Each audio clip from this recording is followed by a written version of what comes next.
Hello, worldies, and welcome back to my naughty little channel.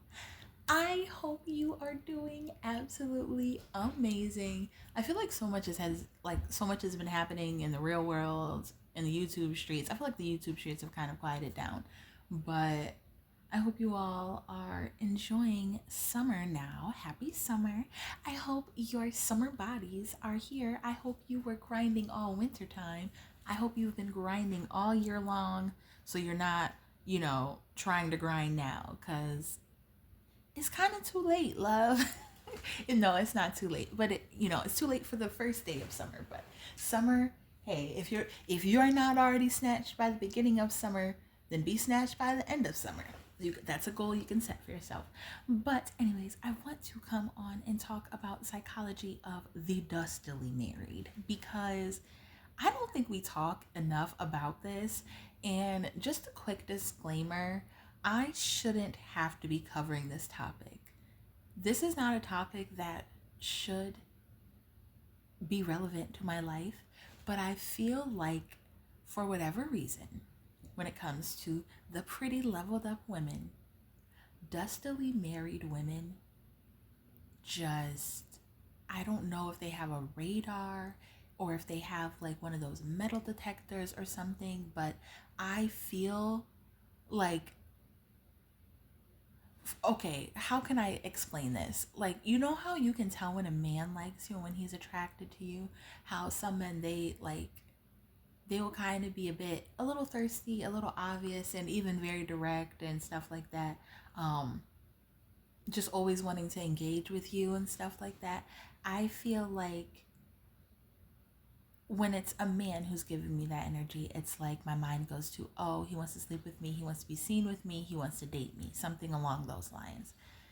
If it's a woman that I feel like is also leveled up, I feel like, okay, she wants to have sisterhood together. She wants to, build something that feels safe between the two of us, whether that's just us being able to laugh at a TikTok or, a joke that other people might feel like is insensitive or something like that. Or just like it's not, they can't really relate to it. So they're more of a social justice warrior type where they're offended by every joke. They're offended by jokes made about communities that they're not even a part of. Like they're offended by everything. So when it's a woman who is leveled up and she's engaging me frequently and directly, it's like, oh yeah, like this is why. But when it's a woman where we don't have anything in common, it it's very frustrating. It's like it's the same type of feeling as when there's because with men there's the men who are like actually like, okay, like you actually are the type of guy that I go for, so that's fine. Like you can be thirsty all you want.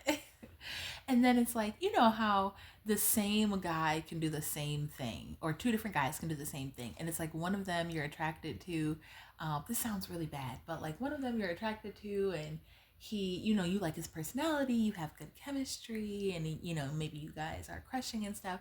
And like when he does it, it's like, maybe it makes you want to scrunch up your nose, or it's like, oh, that's his little quirk, or you're more likely to find it endearing because you're looking at him through a more, a romantic lens or a flirtatious type of lens, versus when it's a guy who's like, one, he's not attracted to you, or he's not your type. Like just everything about him is just like ew, disgusting, gross.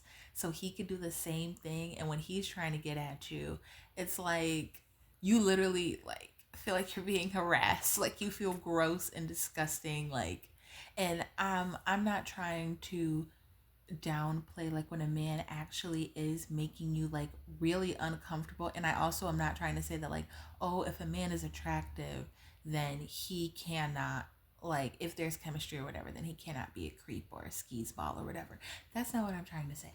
But I'm just trying to say that like the same way that there's a difference in how you feel about different types of men engaging with you, I feel like you can feel the same way about certain types of women. And I feel like there are different types of archetypes, um, or there are different archetypes of women who will be, you know, kind of starting silent, one sided beef with you and disliking you. One of these is the Dustily married woman. She, oh my God, she's everywhere. She is absolutely everywhere. And it's so tough because I feel like um, it is very important to me to encourage all of my subscribers and all of my viewers. I definitely believe in things that some other people wouldn't believe. I believe that if you believe it's possible for you, it's probably possible for you. You know, I'm kind of that type of person. Just a little bit. Like, I don't want to say I'm like toxic positivity, but a little bit more like kind of like gaslighting the universe, or I shouldn't say gaslighting the universe, but like low-key gaslighting myself into success. Like, there's been times that I have kind of gaslit or like kind of brainwashed myself into a belief, some sort of belief that if I had this belief, it would cause me to take actions that would help me to social climb and achieve my goals. I would brainwash myself. And I feel like when it comes to the Dustily married woman, um, she doesn't live a lifestyle like that. Like, I feel like that is something that people will envy. I have seen before, I'm picturing a post from Pretty in Between where it was something about people being jealous of you simply because you have favor. And I think it kind of ties into the whole the privilege conversation, and specifically the point of hierarchy thinking, which I'm going to want to expand on a lot actually. I think over the summer, because I think that the thing that's so important about the term hierarchy thinking is that it explores a phenomenon in society where it's not even necessarily based in reality. It's based in thinking, in the sense where it doesn't actually necessarily matter how well you're doing and how well the next person over is doing.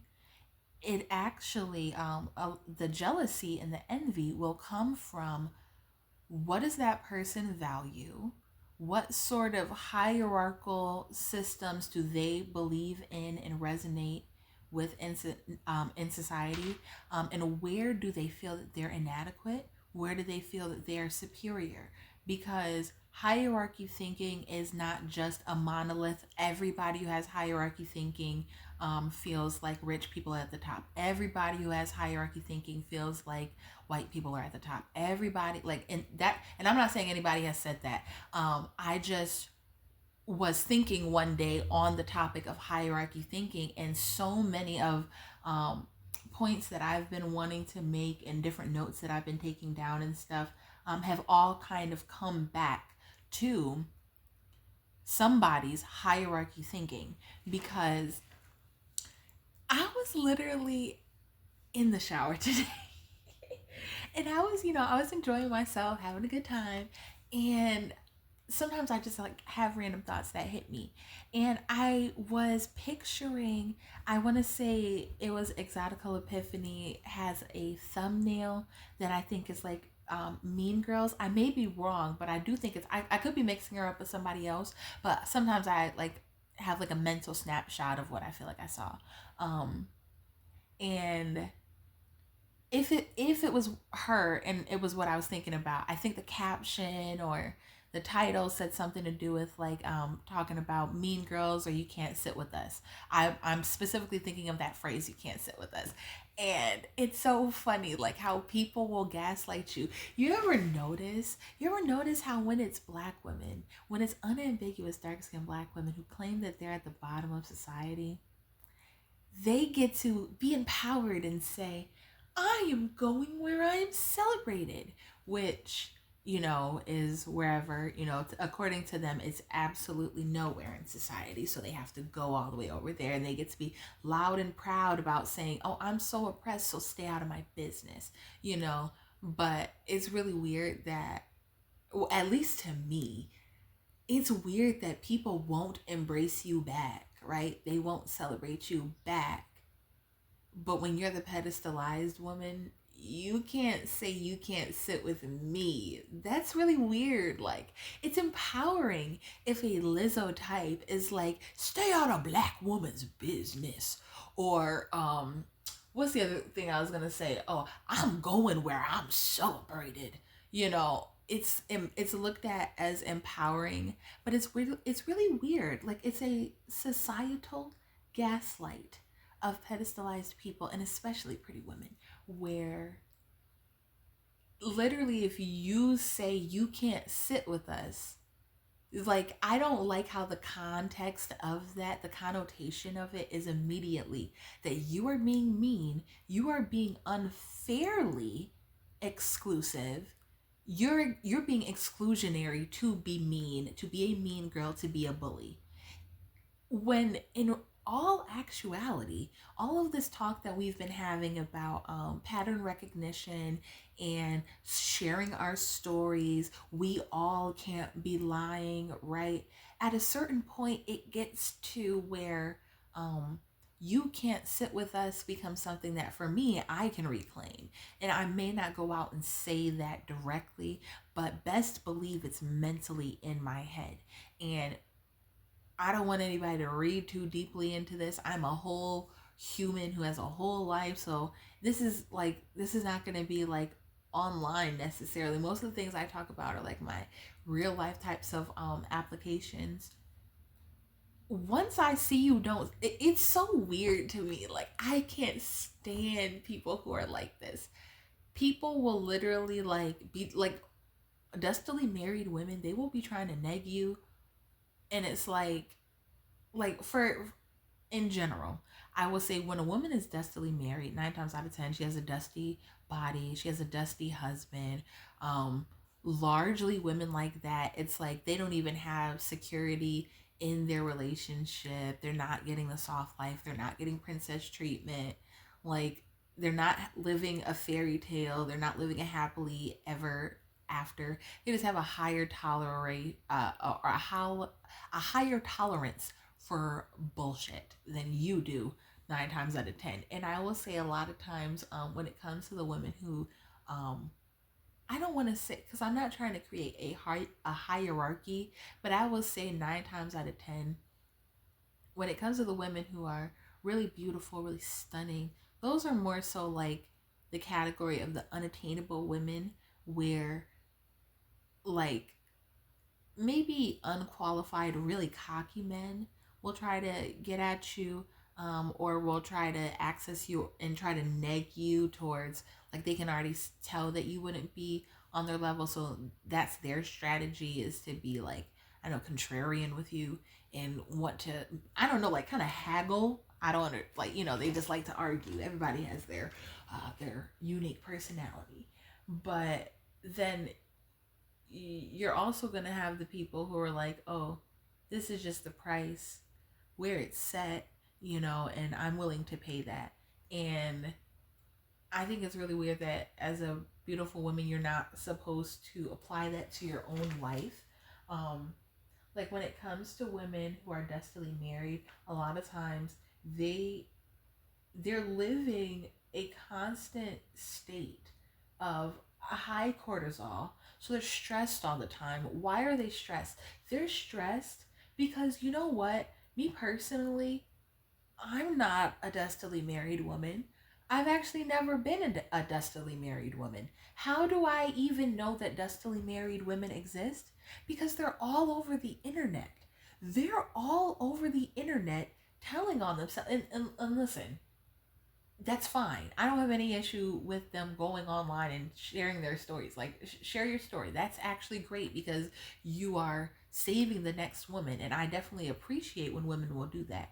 And you can do it anonymously if you want to. But I like, in general, I appreciate. And I'm not entitled to anybody's experiences. I'm not entitled to their advice, their information, their knowledge. None of that. I just genuinely appreciate it. I think it's doing good for the collective. of womankind and all that good stuff. Um, Although some people, they can watch it excessively, I would say, and it can become rage baiting, or it can be something that then to the viewer is raising their cortisol. But specifically talking about the women who are making these videos, they are, it's so sad because it's like it is so rare that I see um video footage of a woman in a relationship, or in, I should say in a marriage specifically, video footage of a woman where she looks at, well, I shouldn't even just limit it to video. I should also say pictures, because like majority of the time when I see videos of people who are partnered, um, it looks off to me. And like I do have a brain that is just kind of scanning for stuff like that, and that doesn't mean that I'm always right. That's not what that means either. Every human projects in some way, but I do, a lot of times I'm just like, the picture looks dusty. It doesn't, like, you, have you ever seen a pic, comment down below if you ever seen a picture of a couple and that was your first instinct, was like that relationship looks dusty, or like you've seen a couple in real life, or you've seen a video or anything, and it's like they don't have to tell you, but you know. And it's so funny when you're the woman who's like, you're decentered from men, you're pretty, and so you're having pretty girl issues, where it's like the average woman can't relate to your issues with men, and so she on average, she views men way different than you do. A lot of women who are dustily married, they are like retired femcells. There are women who um they just, they were out there, and a lot of them I notice experience an intense amount of limerence. And I will say there can be pretty and beautiful women who like romance novels and fantasy genre and all that stuff as well. I have met some, and I do know some who are into stuff like that. But let me tell you, nobody likes stuff like that more than women who never attain it, which is the femcell women. Because the thing about it is, like, when the pretty women are reading about it, it's more so kind of like thinking about a different experience. It largely mirrors experiences that you've already had. Now I know some fantasy can get like otherworldly and stuff, so I feel like if a pretty girl is reading stuff like that, sometimes she is reading it for the interest in, like, I don't know if the term would be like world building or something like that. Like, to me, this is just something I noticed about my brain the other day. I have like a love, I guess, or like I find it really endearing, like things like hobbies or things that you have to explain. I find that so, and I've said this before. People who know me know this. Like, them guys, like, I like nerds. Ooh, I like me a nerd. I like me a nerd who knows nerdy shit that I don't even know. And who wants to sit there and explain it to me, and he's not even necessarily like pressuring me to like understand it or whatever, but to me it's endearing when people, like, you're just walking past people all the time, and I love that, like, some of my hobbies are things that I'm interested in. They're like things that are little, like, they're kind of niche, they're kind of out there, and it's like, I was just thinking about how, like, certain things people don't know about me, and it's like, it's so funny how when I do open up about certain things to people, because some of my interests are so kind of like out there, you have to really paint a picture in a world and explain certain terms to somebody, because like it literally won't make sense to them. And I kind of feel like that a little bit about the exotical space, where like in my real world I don't talk about it, and because I feel like, and that's something that's endearing about the space to me, is that it's a whole world I would have to build for certain people that I connect with, who really they wouldn't understand the content, because while of course I do have friends who are, exoticals, who could relate to the content, I also have friends who I connect with them over something that, like, maybe I'm connecting with them over like femininity, or our common interests or things like that, but it's not that we're connecting over both being exoticals. You know, I have some friends who are monoracial and stuff, but it's just I find that really endearing. And I've noticed that for certain women who also kind of have that um, interest in something just being so full of depth and requiring like certain, like, you know how like there are certain games where you can teach yourself how to play, and then there are other games where somebody has to teach you how to play. Like, you know, I know pretty women who read books like that, and if they like them, it's more so for that aspect. They like that there's a whole world of like mystical creatures or whatever. But it is not necessarily that she's living such a miserable existence that she's trying to escape to that world. So for a dustily married woman that I've known, when they're into those types of books, it is more so that they're trying to escape into the world because their present world, whether it's their weight, their looks, their family life, their digestive system, it's like every day is literally miserable. So they want to escape into this like dragon world or something.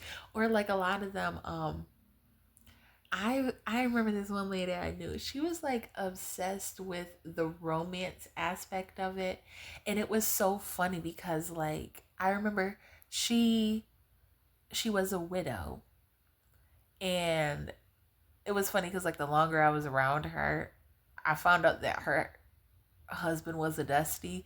But it's funny because like at first, because I didn't know that man, like I met her when she had already been a widow, so she, you know, she tried to make it seem like her husband was like this dream guy, and you know, but then eventually, like, you know, they at a certain point they tell on themselves, because a lot of those women who are dustily married, they have so much pent up frustration towards their partner that they're always trying to make look good when he's really dusty. Like literally, it takes so much work and energy to try to make some of these men like look good because they are frustrated. It's like a lot of women like that. You'll notice that, for example, like, well, for one, a lot of dustily married women, especially when you put kids in the picture, but even when you don't have kids in the picture, they don't have hobbies.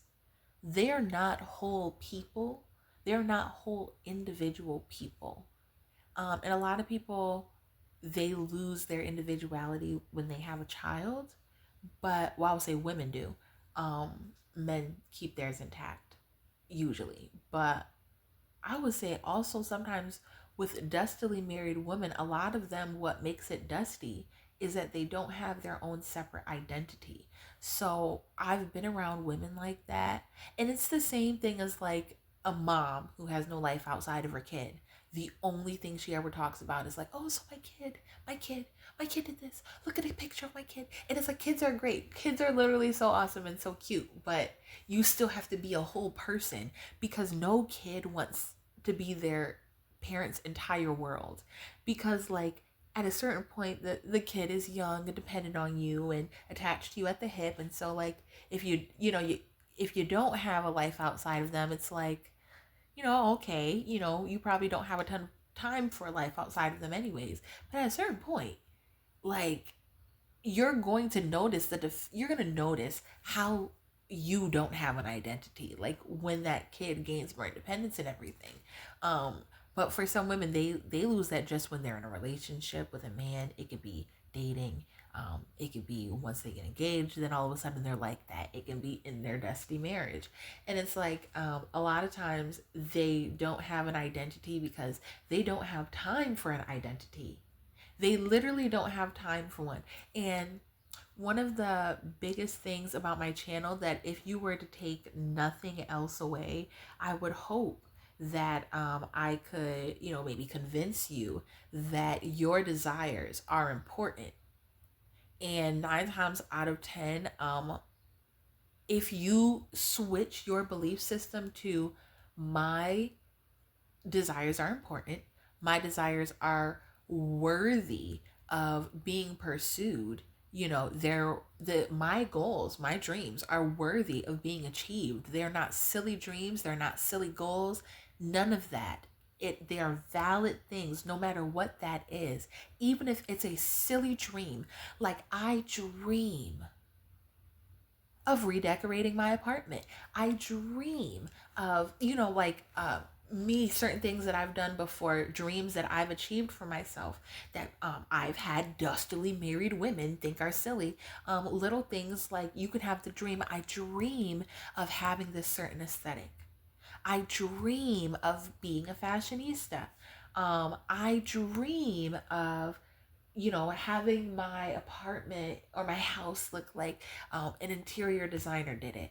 And I feel like a lot of girlies who feel like that, if you're like a Pinterest girly, you probably may feel like that you might be a manifester. You might, I know people don't love that word, but you might be somebody who knows how to take something, you know, from the intangible and bring it into the tangible. That's what that is. That is a source of manifestation. That is you deciding, my desire was important enough to achieve. So, for example, little things like, okay, you start off with, okay, I want to have an aesthetic. I want to be that girl. And you go onto Pinterest and you start looking up stuff. You're getting inspired. You're looking at people, Pinterest. I will say, I'm sure there's some images on there that are AI, but I would say the majority of the stuff that I see on Pinterest, at least to me, it looks like real things, real tangible things that whether or not it's actually physically in my hands, it is in somebody else's hands. It exists. It's a real thing. It is not unreasonable to have a well curated aesthetic. It is not unreasonable to have a well decorated apartment or a clean home, or to have some, how things are just like aesthetic. That is not unreasonable. And I definitely remember like I feel like there was a point in time where I would see all of that type of aesthetic type of content, and I would be like like a lot of people, if they can't, if it's not attainable to them, it's going to make them feel like that I just like that. I don't know if indignant is the word, but it almost makes you feel like you have to think, if that woman's over there living a dusty ass life and you're over there literally looking like a walking Pinterest board, that bitch is gonna hate you. She is going to freaking hate you, because a lot of her life, a lot of what keeps her sedated in the life that she's living is her believing that the life that you're living is unattainable. So a lot of people, they do get triggered by content online. There's even been people who will talk about how people compare themselves to what they see online, because people are sharing their best side. So people go online and they're sitting there trying to share their highlight reel. They're sitting there looking at everybody else's highlight reel and they're comparing themselves to everybody else's highlight reel, and they are feeling inadequate and feeling like they're not doing enough, not achieving enough. That's silly. That's absolutely, to me, that's a silly way to look at it.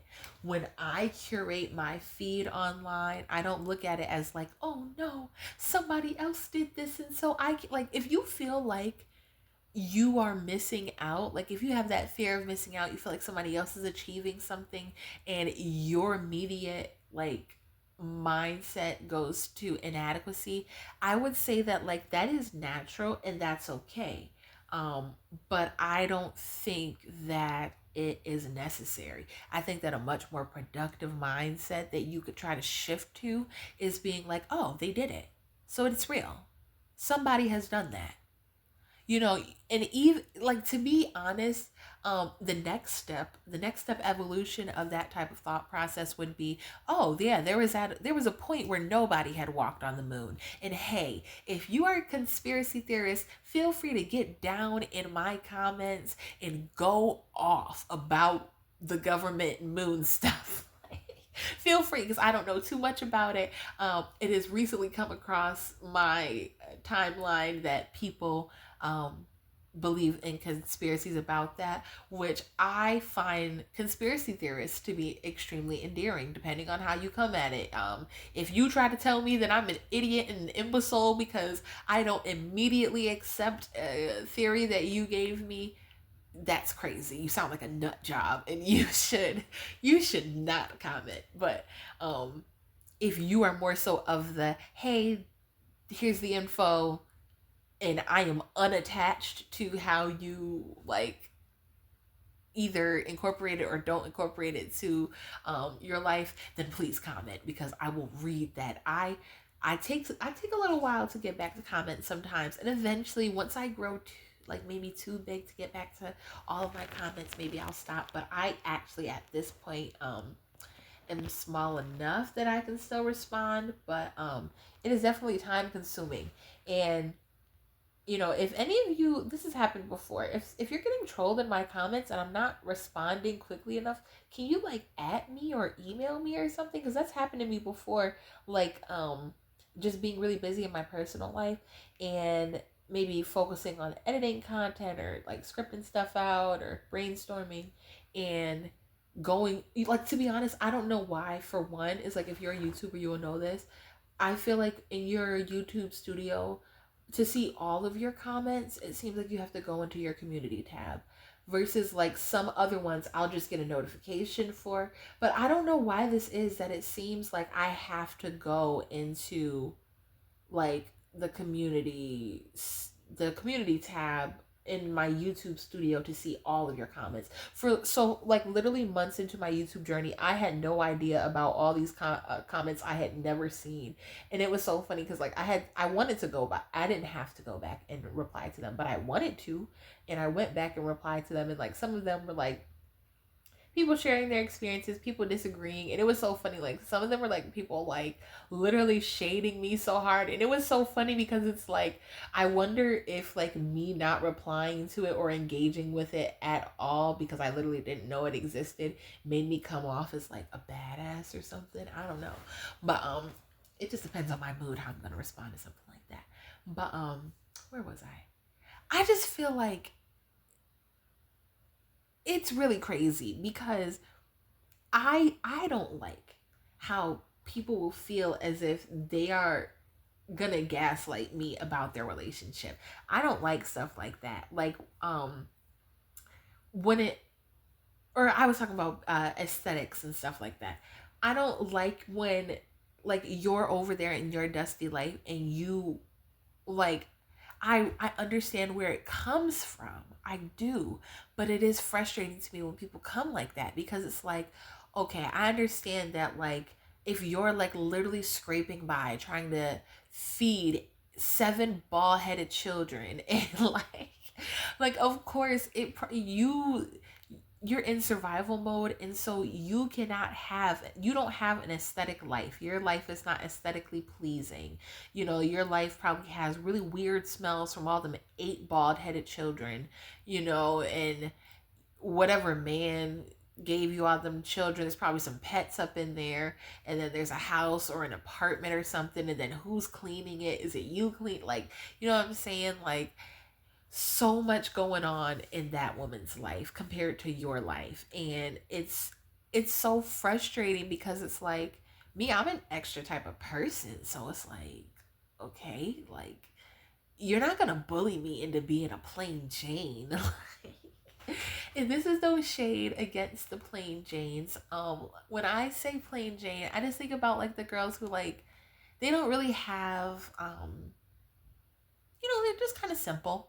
I don't know. They don't really got anything too interesting about them. Like me, I really like I love getting to know other pretty women, and like I feel like people who like overly pedestalize, I shouldn't say overly, but like they pedestalize us to an unhealthy degree. They like don't understand that like we have personalities and we're weird people. I love nerding out with other beautiful women about stuff, or like I like nerding out in general. So it's like I've noticed that I've been in situations where a woman is like really male centered, and of course, yeah, I don't believe that men and women can be friends, but it's like at the time I'm really just like getting satisfaction what's fueling me, just to be like having an intellectual conversation with a man. And it's like, yeah, of course he wants to fuck my brains out. Like, okay, like what am I supposed to do about that? Like, I can't talk to him because of that. And it's like, it literally could just be having the conversation with a guy that's like intellectual, or it's about like a common interest or something like that. But because you're beautiful, it becomes like, oh my gosh, like it becomes this whole thing. And it's like, girl, like, why are you not focused on your life? She literally, a lot of dustily married women, they struggle with escapism. They're always trying to escape. So over the years, I have known some of the like women that I've known that have struggled with alcohol the most have been women who are dustily married or dustily partnered. It's actually that the woman drinks to deal with the man. Like, that is so crazy. I've seen situations like that where like a woman, she's either like in an abusive relationship, or she's like with a guy who's just like really dusty and makes her miserable all the time, but she's so male centered that she like doesn't leave. And so her coping mechanism becomes she's just going to sedate herself. And then that woman actually ends up developing a reputation of like being an alcoholic, or like loose, or kind of not being able to handle her liquor, because being partnered with that man and being in social settings with him and stuff like that makes that woman so anxious that she has to sedate herself. And she's little just like drinking it down. I has like when I have seen women who were the most like pissy drunk in my life, it's always been a woman who was in a relationship that I knew of to be dusty. Like, she's stressed out all the time. That's why she's getting pissy drunk. And it's like, that's just their thing, you know? And it almost gets flipped into where she becomes the problem and the one that needs to be taken care of. So then the dusty man is like, oh, I know that you're like this because I'm so dusty that I'm stressing you out and turning you into an alcoholic, but now you're my alcoholic that I take care of. I've seen some crazy things, or like the guy connecting with other people, or like kind of bashing the woman behind other people's backs, and it's almost kind of like this inside joke behind the woman's back, like the dustily married woman's back, that her man gets to do whatever he wants and be as dusty as he wants. And then but then people like sympathize with a guy over him having to deal with that like woman. Like, it's crazy. Like, I have met like actually you would be surprised how many couples I've met that follow a similar pattern to that. Like, it is so weird. Like, what is going on in the world? But they're looking to escape. They're escaping some way. So they're either escaping into some book about vampires and dragon slayers, and she's not getting all into it because it's just cool to her. It literally is. She's clutching onto content and media like that, like a life raft, because she's never going to experience a Fabio in real life. So she will spend her last dollar on a book about Fabio. Like, literally. And I'm not like, if you're a book girly and you like are like in love with books and like the guys in books, I'm not saying that that automatically makes you dusty or ugly. I'm just saying that these are trends that I've noticed. I've also noticed that a lot of them, I don't know, they really get obsessive about your life, your like your bedroom, your dating, like. And I noticed that like they get so conflicted because there's like half of them that really wants to feel superior to you. She really wants to have a hierarchy thinking that tells her, I am married, so I made it. And this girl over here, no matter what she's doing, whatever, a lot of women who are dustily married, decentering men, to them, that looks, they try to convince themselves that it looks dusty. Like they would like to believe like, oh, and she doesn't even have a man, or she's out here, she's getting wined and dined by all these different guys. And it's like, the longer they kind of talk about it, they're like, the less they're able to convince themselves that your life is actually dusty. Like, so many women would like to claim that like, oh yeah, if you're childless, then you'll have nothing to live for, blah blah blah, which that's them exposing that they have nothing to live for besides their kids. Those are the women that like I would not take anything that they say with a grain of salt, because God forbid, like, their kid were to pass away or something. It's like, you literally, like, that's already a devastating situation, but you would literally, like, not, you already weren't a person though. Like, that's crazy. Like, it would be bad if you were a person and then your kid passed, but you were not even a person. And then the person who made you a person passes, like, is insane. But a lot of them, they're really trying to convince themselves. I've witnessed and experienced them trying to take, like, they want to engage in, like, negging behavior. Like, it's almost, and I've even noticed, like, some of these women, they, like, I noticed, like, as a really beautiful woman, you can have, like, more polarized, I would say, type of experiences with men, where you can have men who were the creme de la creme, treating you like a princess, and then you can also have men who were the creme de la creme, who were, like, evil. Like, or, sometimes you could be in a situation where, maybe you weren't dating the man that you dated at the time, where, you gave a shot to that guy, whatever type of guy that is not the type that you usually date or whatever, for whatever reason. You know, some guy snuck in through the friend zone or something. But I feel like a lot of them, they like to claim that you're bragging about your positive interactions, and they like to focus on your negative interactions, like, like, they literally feel like a lot of those women, they would be happy to have your worst experiences with men, because that's how male centered they are. Just the fact that you were, like, being, pursued by a man. Like, a lot of our horror stories are, like, the scary situations that we've dealt with due to hypervisibility. Women who are dustily married, they love that shit. Like, they would love the situations that you feel like are dusty. If you could just pass them on to the dustily married woman, she'd probably hop off your dick and, like, leave you alone finally, and stop centering you in her life. Because, part of what makes their life so dusty is that the man that they're with, literally, like, for me, one thing about being partnered is I really don't want my man going around making a whole bunch of other women's lives softer. Like, I feel like family is slightly different, of course, depending on the relationship, and contextually, family can be different. But in general, I'm like, what's the point of being with this so-called high value man if everybody's getting like, if he's spreading his value everywhere? Like, what's the point? Like, I don't like a highly accessible type of guy. Like, I don't really like stuff like that. To me, it's like, I just don't understand the point. Like, it wouldn't make me feel as special. Like, and I understand why a lot of women can be so resentful towards you when you're the woman who's decentered from men and you're really beautiful and stuff, because I give myself the soft life, but they're like, and this is not this is probably gonna sound bad, but, like, it shouldn't sound bad.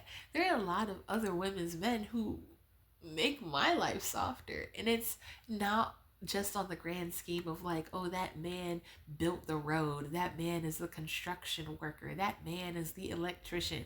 But no, men will literally be having a whole wife, a whole girl, and it's like, like, this is kind of what, like, and sometimes they're a little shameless about it, and I think sometimes your beauty is kind of like spell casting, unintentionally or intentionally. Get it how you live, sis. A lot of times it can be unintentionally that it's like you have somebody else's man, like, in a spell, and it's like, I don't I'm not I don't want to. I'm not trying to. And it's like, I definitely do feel pressure sometimes in co-ed settings to, like, almost be mean to men. Or, like, to act like I don't like a guy that, like, I think is, like, a cool dude, because sometimes if you, like, really talk to a looks challenged woman about, like, you ever had a looks challenged woman dislike some man that he seems just fine to you, right? listen to that woman talk, like really let her open up and vent to you about why she doesn't like that man. And 9 times out of 10, the reason that she doesn't like him doesn't really, it doesn't really make sense. Like a lot of times it's more so that like I've noticed women like that, if they have like a guy who like kind of gives them little breadcrumbs or something like that, and she either suspects that he would treat you better than he's been treating you, or he would like just pursue you more seriously, or more, like do more grand extravagant things for you, she will start running a smear campaign on that man. Like it's so weird. Like I can't stand that. And I'm not trying to say like, oh, when women try to tell you something about a man, don't believe him. Like that's not what I'm saying. I'm just saying definitely always like read into what's going on, learn how to read in between the lines, read people's body language, and also think about people's motives, because I feel like when you think about motive, that can, that is technically subjective because you're just assuming, but I feel like it has helped me when I think about and chat gpt can help you with this. I've had people turn like put me on like actually there's a person in my uh real life who's put me on to some ways that he uses chat gpt. I've also had women in my real life, women over online also describe ways that they used it. But if you ever are worried about being objective, chat gpt can help you with objectivity.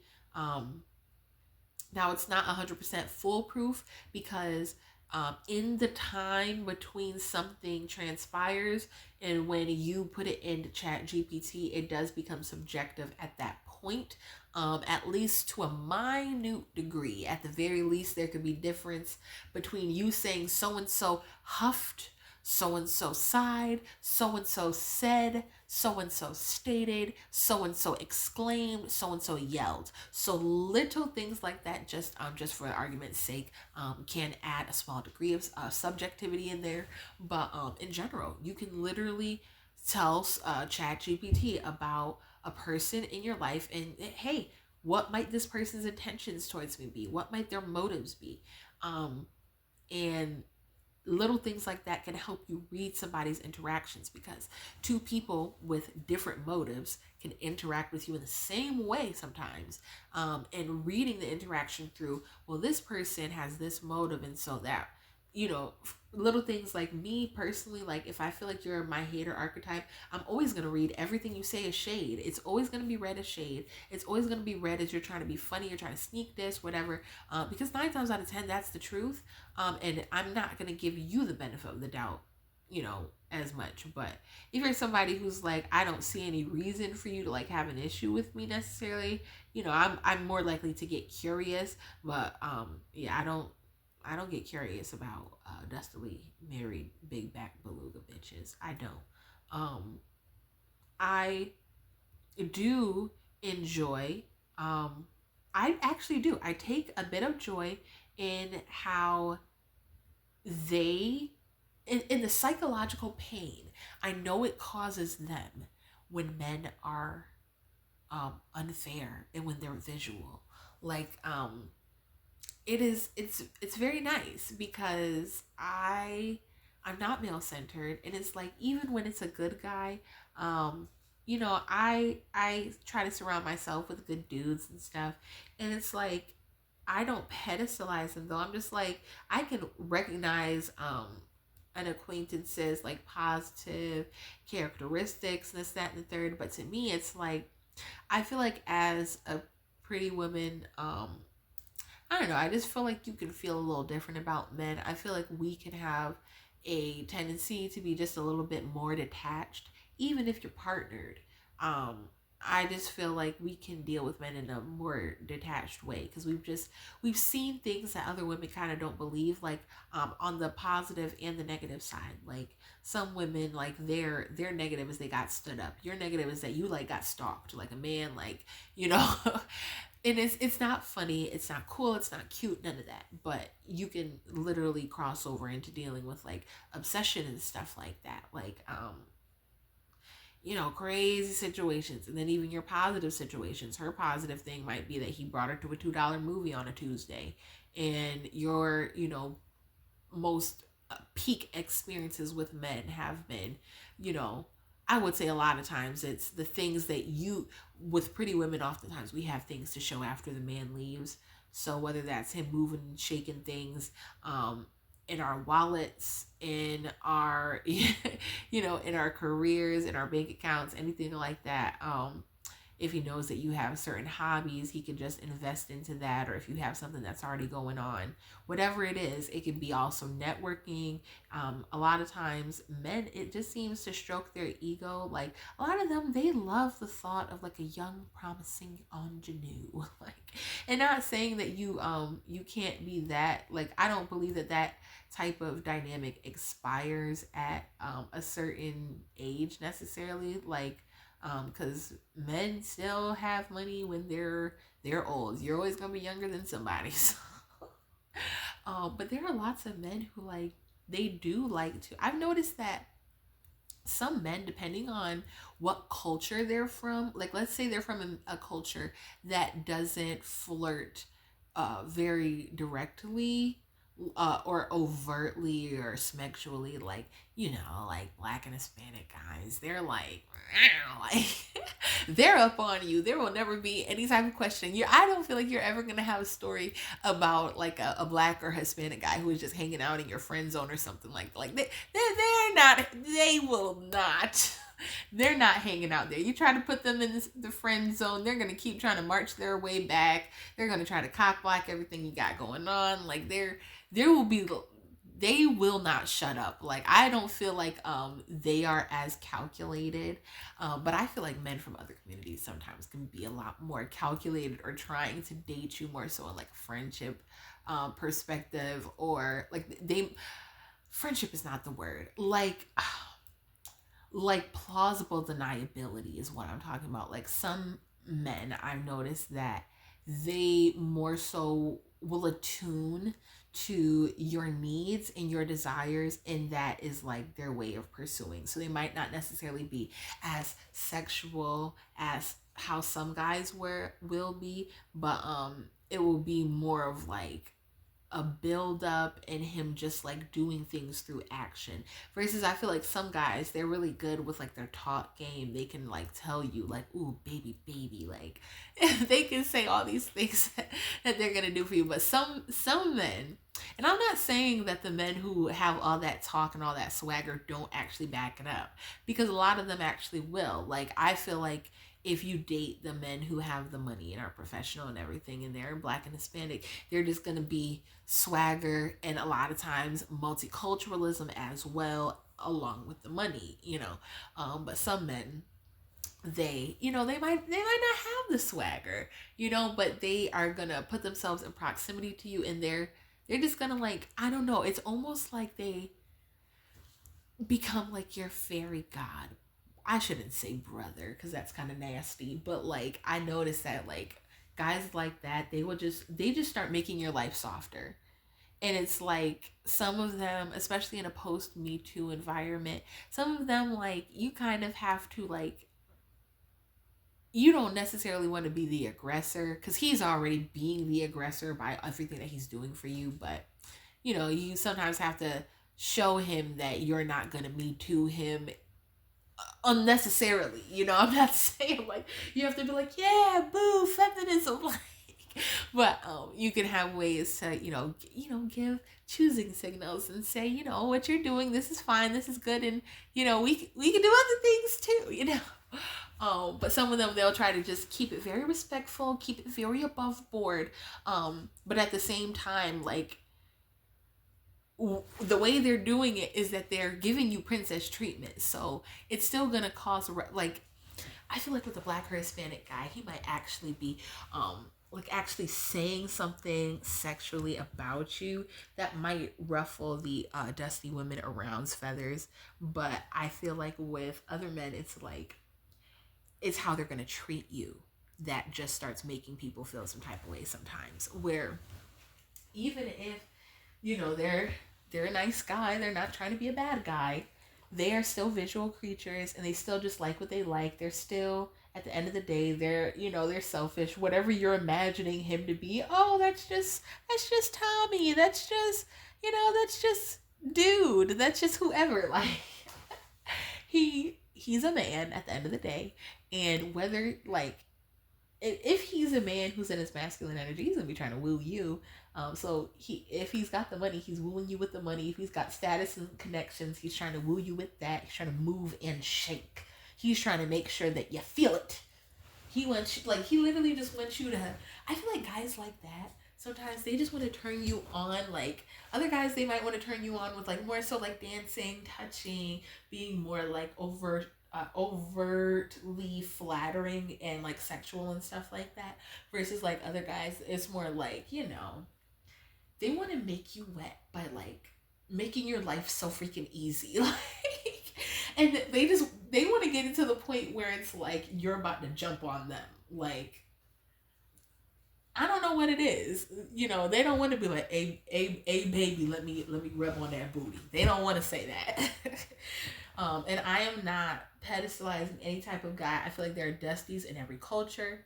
There are dusties at every socioeconomic status. Those are just some observations I have. But things like that, it can ruffle the feathers of dustily married women, because like when they're kind of like out of the game, so to speak, they're already locked down. They're not experiencing the kind of soft life supplements that you are. So one, because you are not tied down to some dusty, you are actually able to give yourself the soft life. Like a lot of pretty women, especially if they don't live with the man. You could be partnered, but if you don't live with him, I feel like you have more control over your finances and stuff. And like you're able to buy things that some man is not gonna mess up or anything like that, or get it dirty, or he's gonna accidentally grab it and try to use it for the wrong thing or whatever. You're not trying to decorate for this man to enjoy it because he's gonna see the place all the time. No, he's got his own place. So this is my place to decorate it and make it look the way I want it to look. Even the way that you dress and you do your cosmetic procedures and your beauty enhancements and your skincare, whatever it is, just your normal day-to-day aesthetic and everything. I feel like you might have a little bit more freedom when you're the pretty girl and you're decentered, because it's more so like, I mean, hey, even if you are partnered, it might be like, I'm seeing my boyfriend 2 days this week or 3 days this week or whatever. I'm not dressing for my boyfriend 7 days a week, like, versus like if you have a husband, you might, or if you live with your boyfriend, you might. And it's not just if you live with them, but if you live with them and you're centered and stuff, you're centering men. It's easier to be like, oh, I'm just gonna live literally every second of my day, first of all, under this man's watchful eye, because a lot of times these people are so codependent.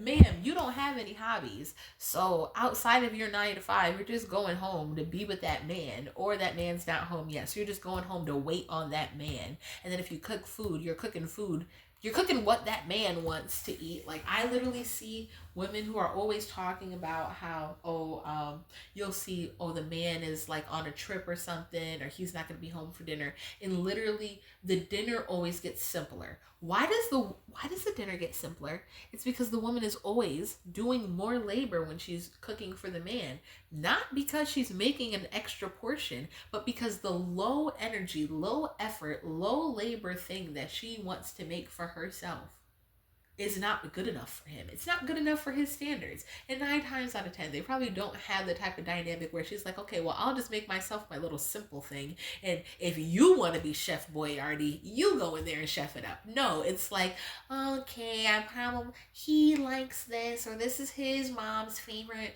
thing to cook, and I'm going to try to practice making it just like his mom again. And as you're eating it, he's going to tell you how it don't taste like his mama's. I overhear the craziest conversations sometimes, and it's literally so insane. And it's like, there's this girl that I know of in my real life where whenever her husband is not around, you can hear how gleeful she gets and how her life instantly gets softer. And it's like, I don't be wanting to say anything, because like, I was wanting to say the other day, I was like, girl, like you sound like you're so happy when that man's not around. So you must be looking forward to and it's like they be telling on themselves, because if that man is so awesome, why are you so happy to have a break from him?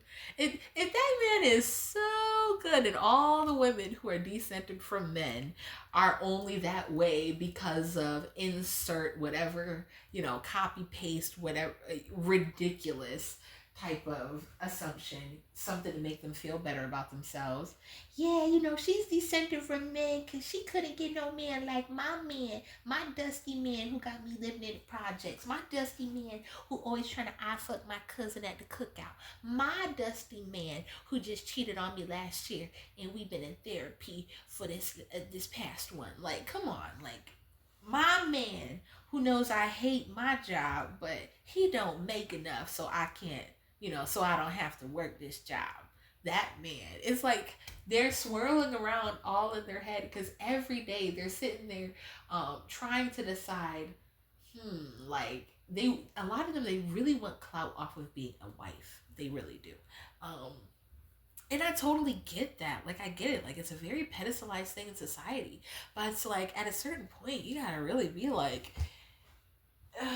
there's some, like, there are wives that I've met that don't seem dusty. It's like, do what they're doing, because whatever some of y'all are doing is wrong. I can't stand it. And it's like, I would never judge a woman if she was previously dustily married, okay? Because it's like, hey, everybody was previously doing something wrong, or that they changed their mind about. Nobody is perfect, including me. I am also not perfect. And I don't try to be either. Like, I'm just a girl. But it is just so frustrating to me to see, like, these women who, the man that they're with, like, it is really sad to me sometimes when I hear about the fact that, because, like, a lot of women who are decentered from men, part of the reason that you're decentered is because you're not centering men, you're centering maybe your mental health and stuff like that, or your desires. You're like, oh, instead of me changing my desires to fit the men, I'm going to have my desires, and if there's a man who fits that, great. If he doesn't fit it, bye-bye. If he starts off fitting it and then he falls off, he might get a shot to explain himself or get back on the bandwagon, and if he can't get it together, then he's gone. Like, it's something to where the center is your desires, the center is your health and your happiness and everything. But for those women, it's not the same. And so they're absolutely obsessed with you, because you kind of just make them think about everything that they could have been if they weren't such pick-me, male-centered, big back, ugly bitches. Oh my God. It's almost as if you guys can tell that I'm talking about a very specific person. Like, oh, I hate feeling like that.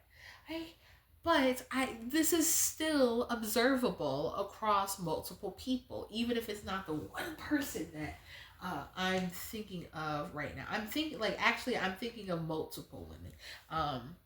But some of them grind my gears more than others. Some women that I'm thinking of are not even in my life anymore, so I'm just going off of what I remember. Versus, like, hey, I'm not to the pretty girl promised land yet, where I never have to see a big back, and I never have to, like, I'm not there yet to where I'm only surrounded by women who validate my identity and my experiences, and they give me my pedestal, and my whole life is not there yet. I can't say it will ever be, but it's not there yet. So yeah, sometimes I need to blow off some steam. But it's crazy, because it's like when they see that you're just out there, like, in the way that you live your life, everything about you just grinds their gears. Like, literally, you having a personality. Like, it's so sad that they can get triggered by the littlest thing. Like, something they always think that you're attention seeking because you are attention grabbing. I'm not attention seeking, ma'am. I'm attention grabbing. I feel like a lot of times when women are just sitting over there in their dusty marriages, they don't realize like how much of just their general like feminine power and magnetism they lose, where it's like not only are they not getting attention, just in that sense of like sexual energy and stuff, because some of them are in like sexless marriages, the guy's cheating, the guy's bad in bed, the guy's bringing home stuff like the man is ugly and fat or whatever, she doesn't even want to sleep with him, or the relationship is so dusty that she actually is not, she doesn't want to. So some of these women, they're going home. I've even been around women who like they're trying to prove to you that they sleep with their own husband because they're not sleeping with their own husband. Like whether it's that the man is repulsed by her or it's that she's repulsed by him, either way it's dusty. Like either way, what's the point of me being in a house with a man and I don't want to fuck him? Like that's wild to me. I don't understand the point of that. I don't understand. That's why I wouldn't have a male roommate. Cause like for what? What's the point? I look good, you look good. Like why? What are we doing? I would not be interested in that. And then I also feel like I've noticed sometimes dustily married women, like they can kind of project a Madonna-whore complex onto you. So like a lot of women like that, they have shifted so far over into the Madonna that they don't really have balance, they don't really have identity. They're just so and so's mom, so and so's wife. Versus you, it's like I don't want to say you're a whore, but like because of you being decentered from men, you are not like you're not afraid of that necessarily. Like I am not afraid of being flirtatious. I am not afraid of using my assets. I am not afraid of using my feminine privilege to get my way, or my pretty privilege. I am not afraid of any of those things. Like that is just fine with me. I don't hate men. I really do enjoy men sometimes. I don't cape for them. I'm not gonna get out here and start preaching about the male loneliness epidemic. Like, it's not that deep, but it's like life is too. I feel like life is too short to hate an entire gender. Or like, I do definitely validate if, like, let's say you're dealing with you're a woman who like every single man you've dealt with has failed you. That's just like your own pattern recognition. Like I believe that people are entitled to their own pattern recognition. So my pattern recognition tells me majority of men are gonna be okay. They'll be okay, at least in my types of environments that I try to hang out with and the men that I try to network with. Like if there's because this is the thing that's crazy. It's like sometimes you'll be in a co-ed setting and it's like some hater ass bitch will literally, she'll be trying to exclude you or something, or like they'll be trying to like neg you, or like literally keep, like they're trying to dog whistle you, like they're trying to find something small that they feel like that like will bother you, that they can like try to use to do in front of everybody. Like, and they, a lot of times they're just so obsessed with trying to sabotage you. She really doesn't think about investing into her own privilege climbing, or social climbing journey. She's more so just obsessed with why some people don't deserve certain privileges and like that's all she cares about. She wants to knock down the whole system. That's why she's in a dustily married, she's dustily married in the first place, because she just doesn't have an efficient way of thinking about stuff. She has a mule way of thinking about stuff. Like, I am not anybody's mule. I'm not taking down the patriarchy. I'm not taking down pretty privilege, vanity, and the beauty industry. I'm going to benefit. I am not your mule. It's so crazy. And it's like, that can really trigger people. I would say, especially when you're an exotical too, because I think that like a lot of people, because they may be used to people who are like light-skinned saviors, or like the one dropping of people, some people, especially if they're already dustily married, and let's just say they're mono-racially white. Let's just say that. It could be very triggering to them to meet a soft life decentered from men exotical, because it's like your existence kind of, it makes them uncomfortable. Like, I will say that, like, when it comes to like a dustily married unambiguous white woman, she's way more likely to befriend a like an unambiguous dark-skinned black woman with a victim complex, because they, what they have in common is, you know, they're probably both social justice warriors. They probably both feel like it's their job to throw on a cape and go do this. And you know what I'm like, I am not trying to uh, talk down on your cause, whatever your cause is. There are causes that I support, and those causes are important to me. Um, but there's a difference between having a cause that you support and being a mule and being a social justice warrior. And I choose not to be that. And I think it's really funny because, like, I had actually noticed some, like, destiny married women try to bond with me by, like, they'll try to bond with me over politics. And me, okay, this is one thing about me, I just have a control what you can control type of mindset. I don't believe in being stressed out about things that I don't believe I can greatly impact, because I feel like that makes you ugly. I feel like that gives you high cortisol, like being hyper aware of everything. And like, I just don't understand that. Me, I take in some media and some I try to take in some unbiased news, or what I do is I try to watch people who I know that their sources that they use are unbiased, or what I'll just tell you guys the truth. So I like to watch Amir Odom, who, if you don't know, okay, get ready to unsubscribe. He's a Republican. Like, he is a dark-skinned, unambiguous black man who's a Republican, who is married to, I think, a white man.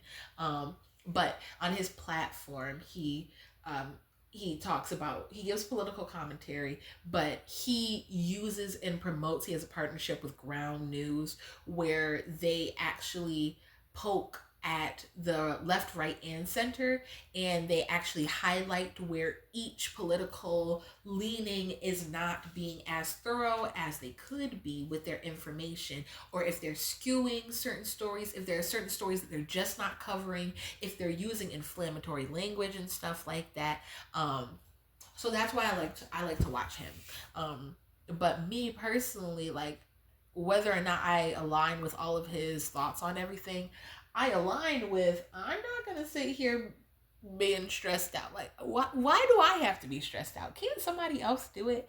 And I feel like sometimes women who feel like they're not able to have a greater sense of purpose or really impact their life in their home, in their romantic relationship, you know, maybe they don't have money to pursue their hobbies. Maybe they're not doing a job that's their passion. They're just doing the job that is going to help them pay their half or all of the bills to just maintain that life that they have going, you know. So where they want to try to make change and impact is in, you guessed it, politics and, you know, social type of arena stuff. These are the type of women who, you know, they want to morality police other people. They want to feel as though, you know, they're just the most informed about everything, and oh, the horrors of the world. Those are the people dustily married women like to protest. I feel like they like to protest. I feel like they like, it's the morality policing. Like, nobody's gonna police you like a dustily married woman. Like, she can't even police her man's penis, but she's trying to morality police you. Clock that freaking tea. Like, girl, stop trying to police my morals. Like, I cannot stand, like, because I feel like a lot of women, when they're dustily married, they just in general, like, a lot of women, I think it's funny how they always want to claim that a girl is a Jezebel or a home wrecker or this, that, and the third. But it's like, they never talk about the fact that your man is out there looking for this home to be wrecked. So it's either going to be wrecked with me, or it's going to be wrecked with somebody. And that makes me sound like a side chick. And I promise y'all, on my everything. I am not a side chick right now. That sounded literally like the side chick Pledge of Allegiance. Like that's not what that is. But in general, like women, like for example, like when Lizzo says I can take your man, nobody feels any type of way. But like if Cooking with Kaya says it, people feel some type of way. Why? Because they feel like that's the type of woman that their man would actually desire to access. And she also was a woman who, I don't want to say looked accessible, but like I've walked past women who look like that in general all the time. So they're like, it's kind of like the same way where it's like women might not necessarily get as threatened by if their man wants to sleep with Beyonce or something like that, because they're like, oh, he's never gonna meet Beyonce. So it's like for each, whether she's not desirable enough or too desirable, it's always going to be something where it's like if she's not desirable enough, it's like it's just not even like threatening to you, because it's like, well, he don't want her. And if she's too desirable, it's like, well, I'm not threatened because he's never going to meet her. He wants her, but he's never going to meet her. But then when it's like you're the girl who's literally in the flesh right there, and she feels like your man, or she feels like her man would desire you, then she doesn't start looking about the fact that, ma'am, you've known that your man has a wandering eye for the last 15 years. Like, why did you not correct this a while ago? Like, because for me, I'm not dealing with a man. Like, I'm either gonna, you got two options. You could leave him or you could get over it. And I'm not like, I definitely have empathy for the period of time that it takes between when you decide you're going to leave and when you actually leave. I empathize with that. That's a real human thing. There's logistics and all that. And then even just building the courage to decide you want to do that, and whatever. But like, I don't like a lot of dustily married women. They're with an unfaithful man, and they're with a man who makes them miserable, and they want to make that your problem. Like, so many women like that are like energy vampires. Like, I've noticed in co-ed spaces, like sometimes I'll just keep track of who wants to chime in on what topic, who starts what topic, who's super passionate about what topic. And it's like with destiny married women, it's like they always want to talk about their kids, they always want to talk about their man, they always want to talk about either. It's like they're bipolar with it. One day the man is Prince Charming, the next day he sucks so bad. A lot of dustily married women, they fantasize about men who are like more attractive than their husband. Like, literally, it's so crazy because like not too long ago, I had some woman who was like a destiny married woman was trying to be like, oh yeah, you have to look at this guy wide world. You gotta see him. And she had said that like, oh, the guy was like married or he was engaged or whatever. And I was like, girl, no, I'm fine. You just said he's engaged. So what's the point of even looking at him? Because to me, I'm like, I'm a grown woman. If I look at a man and I decide I'm like I told her, she was like, no, you can look or whatever. Whole time this woman is married, and I seen her husband, like, her husband is, I don't get why she would be wanting to look at every hot man that walks by or whatever. I get that because she goes home to that. So I understand that. She throws it back on that. Like, I understand. I empathize. But I was like, girl, for me, like, I wouldn't want to look, because if I look, then I'm gonna want to touch. And I don't think she really said anything to that. But to me, it's like, it seemed like it kind of made her be like, oh, like, it was like almost weird. It's almost like it reminded her, like, there are women out there in the world who are doing you a favor sometimes. Like, it's not doing you a favor, because it's like, at the end of the day, it's not like they're going to expose that your man is dusty and unfaithful and unloyal and you're just going to leave him. You're probably such a pick me and so male centered that you'll stay anyways and just try to make her out to be a certain type of way. But I mean, hey, at least you know. At least you know now. And it's highlighting to you your insecurities. I mean, what is it about the pretty woman that, and your man being attracted to her, that triggers you so much? Is it the fact that you know you're a big back beluga whale, and you know your man don't like big back beluga whales? And you just sitting there so frustrated with the fact that the lifestyle he's providing for you kind of doesn't leave you much time to not be a big back beluga whale. You don't have time to cook healthy meals or to figure out and study how your body reacts to this or that. You know, you're always getting takeout or whatever, or even if you get takeout, it's nasty food. You struggle with portion control because you're eating emotionally. You're stressed every day, and you're never getting unstressed because the source of your stress is in your house with you. It's your man. It's your man. Who you can't police his penis. And so to distract from it, he's like, hey, I gotta police something. I'm gonna go around trying to police pretty women. So you want to police how pretty women dress, how they date, how they interact with men, whose man they interacting with, and why. It's like, first of all, at the end of the day, just be happy it ain't your man. Because my thing is like, hey, the way I see it is like, I don't believe like a lot of this is my thing. Like, this is unpopular opinion, very unpopular opinion, I think. But I think that part of being a girl's girl is not expecting women to not benefit off of men's sexual interest in them. Like, I cannot stand, like, that's one thing I don't like. I don't like you trying to like the Sydney Sweeney situation. People feel like, oh, she's playing into the male gaze or whatever. I'm like, okay, you're entitled to that opinion. I respectfully do disagree. I feel like it's not very girl's girl of you to tell me, like, because I feel the same way when it comes to like blackness too.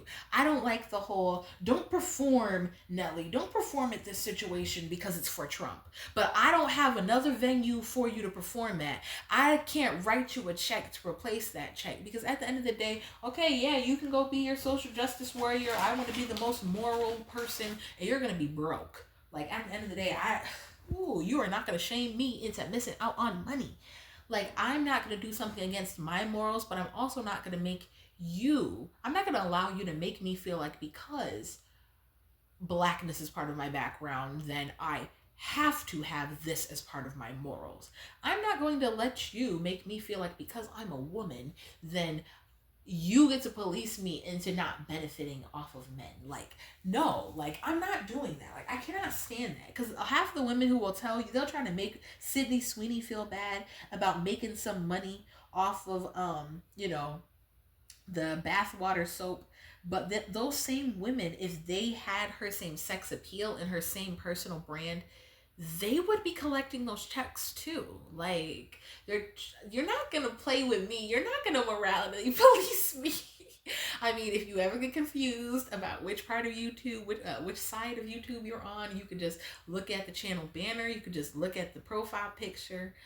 Depending on what year you're looking at this in at the time, I might change my mind. At the time, my branding has pitchforks and devil horns in it. So you should know that you're not going to make me feel bad. If I was Sydney Sweeney, I would be taking them checks. And you know how I know I would still be taking them checks? Because in my everyday life, I'm not giving it up. Not because it's scarce, but because I just feel like I don't have to. Why?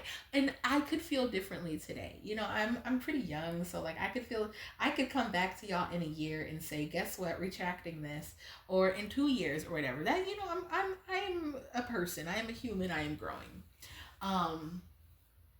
But yeah, you're not gonna, like, little things. Like, I've had men bring somebody to me. Like, that's, how like a doggy wants to bring you a bone. I've had men sometimes be like that, like, where they're really trying to impress you, and maybe they're from a different culture where, like, they're not being overtly sexual or whatever. And so their way that they might want to try to express interest is, like I said before, they're trying to make your life softer. They know that they're paying attention to the things that you like. They're trying to make a lasting impact in your life. And this is before you slept with them. You don't even actually ever have to have slept with these guys. And you will always have had that connection or whatever. Now, I will say that some women, they think that it's not good to receive that because they don't understand. There's a difference between if you are simply magnetizing that to you and it's being offered and you're accepting, versus if you are, like, specifically, deliberately trying to manipulate certain opportunities out of a man. I mean, that can backfire, especially because I feel like it can backfire if the man doesn't think it was his idea. You know, if he's aware that he was manipulated or something, if you're gonna manipulate him, let me tell you, men are better manipulators than we are. So just you gotta out manipulate them if you really want to play that game. But a lot of times when you're just really beautiful and magnetic, you don't have to play that game. You don't have to manipulate. You don't have to do all of those things. It will just come to you. And women who don't have access to those opportunities, they may envy and they feel like, you know, they'll try to morality police you. They'll say, oh, well, if I was in your spot, I would turn it down. You know, and it's like, why? Like, what? So what? Like, I don't understand why you make me feel like because you wouldn't do what you're doing in my spot, then whatever. And it's so funny because, like, in the same breath, women will try to convince other women that, like, the best audience, the only audience they should invest into, and to, in their entire world, is only women.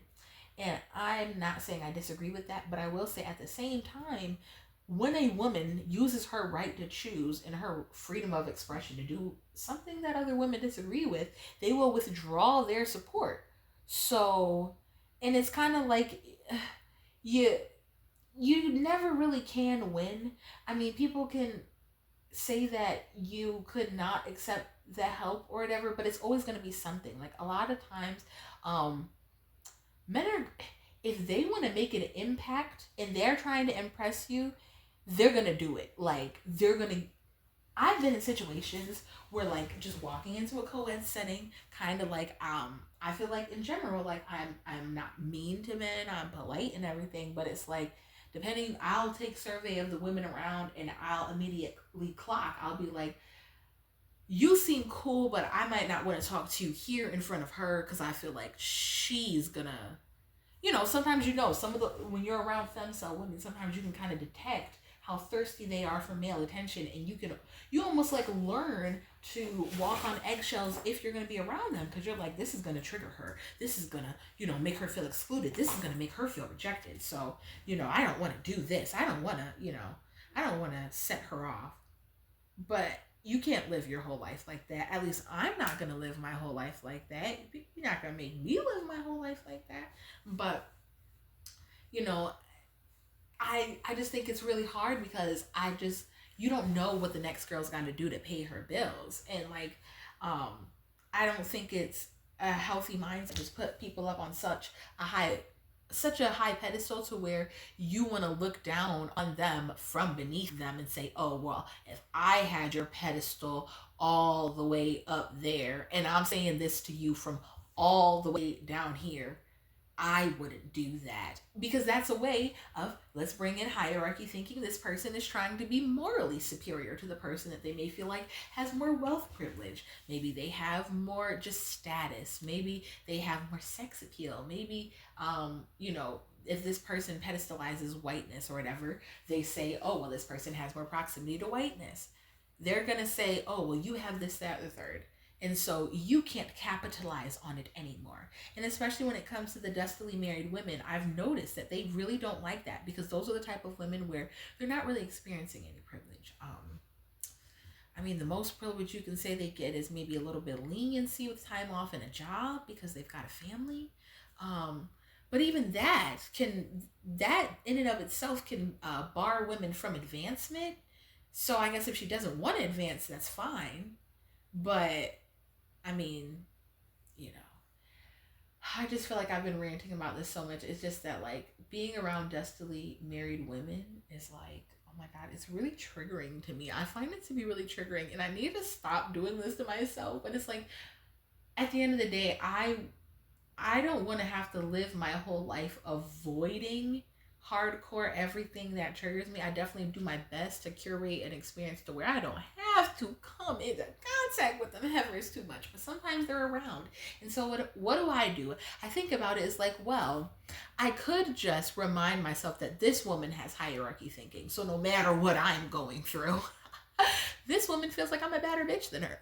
So at the end of the day, no matter how this woman may try to project, like she's trying to act like she feels superior, at the end of the day, babe, you know, the same way that some white women watch their purse when a black man comes around, I see how you watch your man when I'm around. Babe, that's all I need. And that, hey, sometimes that's, I don't know. Like I would love to be like, oh yeah, I'm so morally sound. That does not give me a sense of satisfaction. But no, it really does. Like feeling like somebody's being mean to me, or like trying to like sneak this on me or something like that. Like I do feel like so many justly married women, they're just so caught up in what you're doing. They're more caught up in single woman drama, or in pretty woman drama, or in decentered woman drama than we are ourselves. They just know all the tea. They know everything. They're clocking like, when's the last time you went on a date? They like literally, you will tell them something so little about a man that you're not even that invested in, and they will remember it and blow it up. Or you could have a little simple, like I feel like I've almost become desensitized to sometimes how like men react towards me, where this is not me tooting my own horn, but it's like a lot of men, I don't know, I just feel like I think it's a skill that is valuable in a partner. I would say if you're going to partner with a man, make sure he knows how to allocate his attention properly in social settings that are co-ed. I've been around certain women where like, I totally understand why you hate me. Your man wants to sleep with me and he's not even being discreet about it. Like, I totally get why you hate me. Like, I get it. Every time you see me, you're like, I hate this bitch. Every time I have a smile on my face, every time I'm giggling, every time I look cute, every time I'm slaying, you're like, I hate this bitch. But it's not me that you hate, babe. You hate yourself. You hate that you're not achieving any of your goals. You hate that you settled for a dusty. Or you hate that maybe because you were spending so much time trying to prove why other people didn't deserve what they have gotten in society, you put all your energy into that when you could have been investing in yourself, and you could have just actually just like qualified for a better partner. Because let me tell you something, your man knew to approach you and not to approach me. I'm the girl that he stares at from afar. I'm the girl that he'll do stuff for behind your back, and you're the one that he will allow to be his workhorse. So last time I checked, animals don't even talk. Like, stop talking to me, bitch. Like, don't talk to me. Don't look at me. Don't worry about what I'm doing. Don't worry about if I'm looking cuter than I was looking yesterday. Yes, I'm looking cuter. Yes, I'm looking more snatched. I would say if you have ever dealt with a dustily married woman, at the very least, especially if you're bad, like if you need it in that day, I don't know what it is for me psychologically, I get off on it. I get off on knowing the psychological pain she is in every time I'm around her man. Like every time she's thinking my man would go for it, and I'm just hoping, because a lot of times it's like they want to feel like they're better than you because they're destily married, but they also want your approval because they will get offended if they find out that their man is a dusty to you. They'll get offended, but then they also kind of hope he's a dusty to you because they also are kind of hoping, it's like they'll try to humble themselves to you. They actually are hoping that their man is beneath you, so they're confused. They're so mixed up and confused, almost like their digestive system mixed up and confused. But what do you think, worldies? Let me know down in the comments below. Until next time, eyes on the prize.